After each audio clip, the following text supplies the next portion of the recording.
Good morning and welcome to Mobile Guitar Tuition Bristol's next instalment for our videos. This one's come from you guys. I've had a couple of people ask us about slide guitar, which is great because we didn't think of that one. So it's a really good lesson. So we're going to talk to you today about slide guitar. But we're tuned to open G. Henry will explain what that is in a second, but we're tuned to open G tuning. And you're going to need a slide for this one today, guys. So a couple of choices of slides, we'll talk to that a bit later in the video. But yeah, let's get started. So let's tune to open G. So you can drop the sixth string down to a D, and then the fifth string, drop that down to a G, from A to G.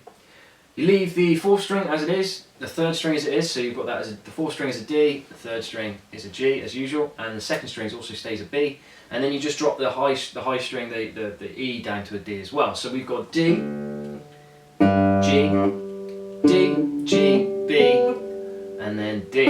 And I would say, when we did it this morning, use a tuner. Definitely. Because if you're unsure of the tuning, it is, it's used to your standard tuning, and you're looking for EADGB every time it comes on the tuner, it's going to sort of throw you off a little bit. Absolutely. So use the tuner just to check, because you don't want to snap your strings going one way or the other. So. Yeah, and it would only work if you have a chromatic tuner. If you've got one that it just does the normal standard tuning, yes, you'll be there forever and you'll never get there. So the reason those notes are significant are that they're all notes that are inside of a G major chord. So open G tuning. If you strum all the open strings, you've got a lovely G major chord there. This, by the way, is a resonator guitar. This is designed for a slide. It's got that kind of traditional American kind of slide sound. Needs polish. Needs a bit of polish, yeah, it's but yeah, so it sounds a bit banjo-y. Now, people tune to G, a lot of people do it because it frees up their a lot of the the contorting to fit certain chords and stuff like that. It gets rid of a lot of that, and everything's a lot more linear, which is what you want when you're playing slide, which we'll get onto in a minute. Do you want to talk about different types of slides you can get? Definitely. Yeah, so I'll put the guitar down for this, I don't need it for this. Basically, you can get, there's a chrome slide, you're talking about ceramic slides, I've not sort of come across those. There's glass slides, there's brass slides, there's loads of different styles, and also loads of different sort of thicknesses for different size fingers, and some people pop it on their little finger. That slide would be too big for that. Some people put it on the third finger, and some guys I think put it on the middle finger as well. Yeah, so possibly.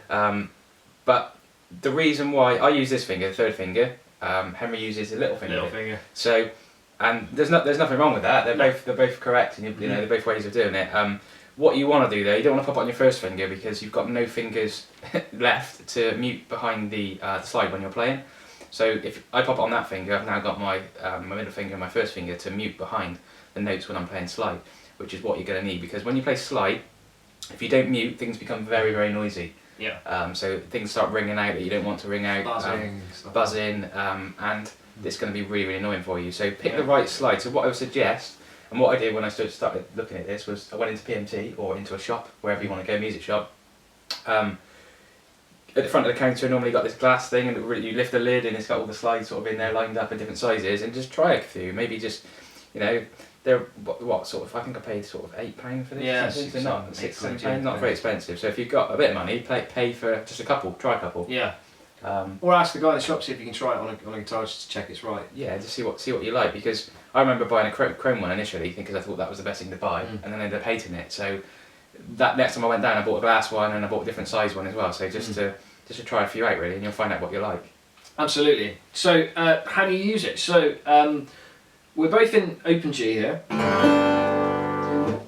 and when Rich was saying about muting, when your slide touches the strings, you're not wanting to push down. You don't want to push the strings down. You just want it to sit on top of the strings. Well, if we shout out muting, we'll get this one again. Which is not great, is it? Exactly. So you're not pushing the strings down, and if you can get the slide to be exactly on top of the fret, not just behind it like you would normally if you're pushing down. When you push the string down, when you're playing guitar normally, the string actually stops on top of the fret. But when you're not pushing the strings down, the correct pitch and exactly the right sound you're looking for will be on top of the fret. And so if you get the slide just above any of those frets, and then flatten but not push down the strings, flatten your fingers behind them, nice and flat.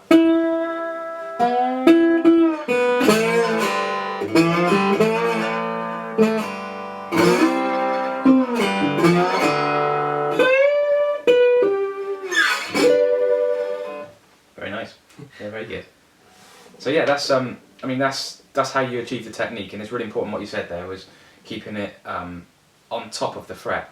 So not like where we normally play, we say always just back from the fret. Just imagine you're moving into the next fret where we normally play, just back from the fret. But with this, forget that. Yeah, it needs to be. This is really important. It needs to be right on top of the fret to get correct tuning. Otherwise, if you're slightly that way or that way, it's going to sound off key, and that's the importance of just sound flat. Great slide players have got great intonation with their slides, haven't they? So. And you just want to use your ear as much as you can. It's like kind of being a bit, it's like you can't really see where you are all the time, and kind of just use your ears. It's really important just to get that kind of that sensitivity and moving the slide up to.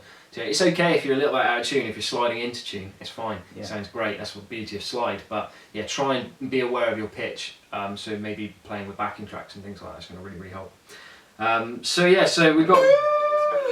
We've got these chords now, because if you kind of strum open and if you use the slide in a flat position across all the strings, because it's all open tunes, you're going to get a major chord no matter which fret you play on. Which is great for the major blues, isn't it? That we're going to show you. Definitely, yeah. So do you want to talk about those, because we've got the open the three important chords that we can use to build up those blues. Yeah. So. We've got our open G, then we got our C, which is at our 5th fret, and then we go back to our G, and then if we go up to our 7th fret, we got our D. If we want to go walk back down, that's back to our C, and then back to our G, which is our G would be, as a normal tune, our G would be up on the 12th fret as well. We open the 12th fret, exactly. So those is what we call the 1, 4 and 5 chords. So G is the 1 chord, we've got C is the 4, and D is the 5 chord. Now that's really important, because you can make a 12-bar blues progression out of those 3 chords. So should we play one? Yeah, let's play it. Cool. So 1, 2, 3.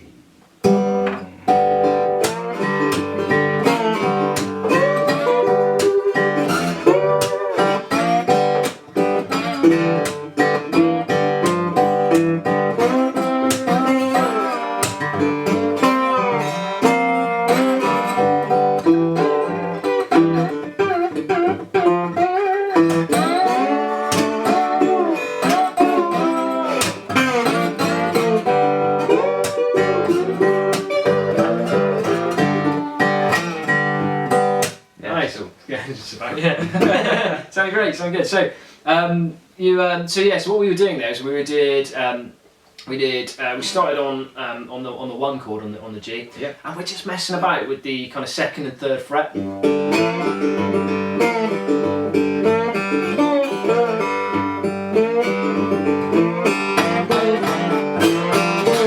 On any of those strings, it's going to sound nice. Just mess about, see how you get on with it.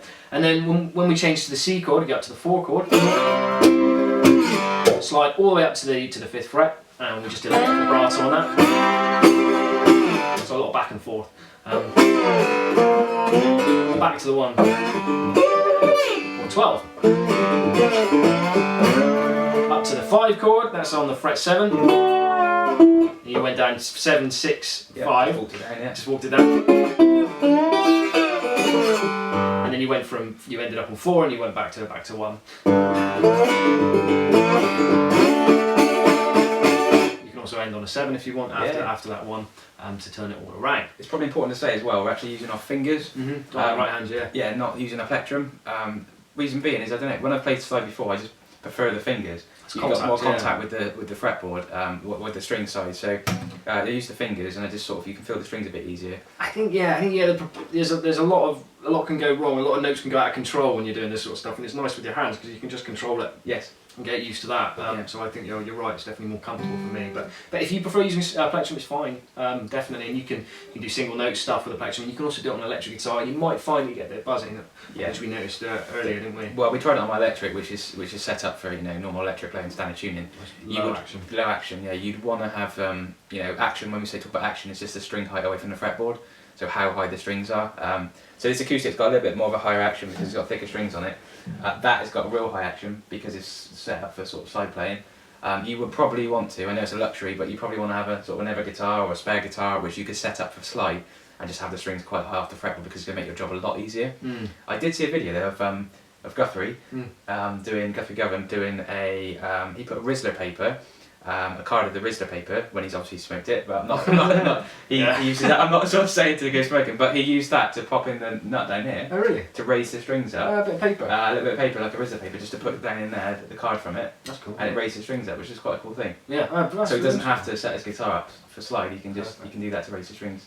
No, it's a really good idea. Yeah. There's no and mess about with it, and you try on your electric, it might be okay. And there's some really good kind of things you can do with that. You don't have to use the slide in just open G. There's other open tunings as well, and standard tuning. A lot of players just use just standard, standard tuning EAD, GB, E.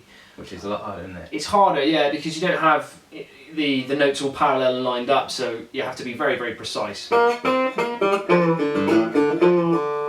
But that just takes practice, and you can get kind of quick at that and moving between notes and all the same. The pentatonic scale that we showed you before, that'll work really well. Just practice with the slide, maybe playing that up and down, and just get used to that. It's got to be something that you love, though, isn't it? Because I wouldn't say I'm a connoisseur of the slide anyway. No, we know enough to try it to do it and stuff. It's a great bit of fun, and I do it for a bit of fun. If I get a bit bored of sticking in standard tuning and doing the same stuff, I might pop my tuning guitar into open G or open E or something like that, and use the sliding to have some fun with it. But yeah, it's a great thing. If you really like it, you either love it or you sort of go, no, it doesn't really interest me. But if you do like it and you really want to do it, then just pop one of your guitars in, an open tuning, and obviously try and get it set up as well. And just have some fun with it. Really. Another thing, it's not just for blues. Open G is a really beautiful tuning. You can get some really pretty chords out of it. And not hard to achieve because they're not too far. As in standard tuning, that would be miles away, wouldn't it? Yeah, those kind of chords, yeah.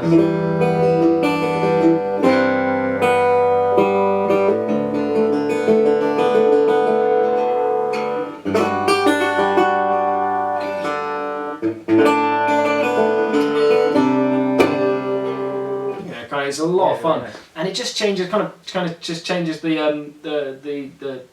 playing field really. You don't know where any notes are to start off with, and that is a great thing because you'll come up with some lovely sounds. Because we're very shape based as guitarists, and I did it this morning when I was messing about with it, and I was doing my normal sort of shapes and going, hang on a minute, that doesn't work now. So it does make you think of it more, which is a good thing to do things different, shapes and boxes, which is a real good thing. So an open G is a really great place to start with that. It's not too far from the original tuning, and it makes a lot of sense. So get your guitar into open G. And wander down a music shop, see you get yourself a slide, and try a few out, see what you like, and then ask us in lessons as well if you want to do some slide stuff. We can definitely put together a few songs that you can learn. Slide. And I was just saying, emphasising what you said about pop down to a guitar shop. Don't go on Amazon and buy one because, as I said, it has to fit. It's got to be personal. It's got to fit your. You've got to fit your finger. Yeah, so if you buy one off Amazon, or wherever, any place online, then you might get the wrong size, and that's not going to be good for you. So pop down to a music shop, a local music shop. They've got them, usually on the counter.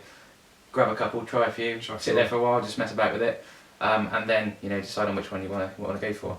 But yeah, should we jam out with a bit of a slide? Sounds good. Yeah. So I hope you enjoyed this lesson. Keep giving us the the feedback on what you want to see, because we didn't think of this lesson. It was a really good idea. Yeah. So if there's anything else, please tell us. Yeah. Yeah, we'd love to do some more lessons for you guys. So yeah, here we go. Jam out on the blues.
Excellent. Yeah, cool. So we'll see you guys next week.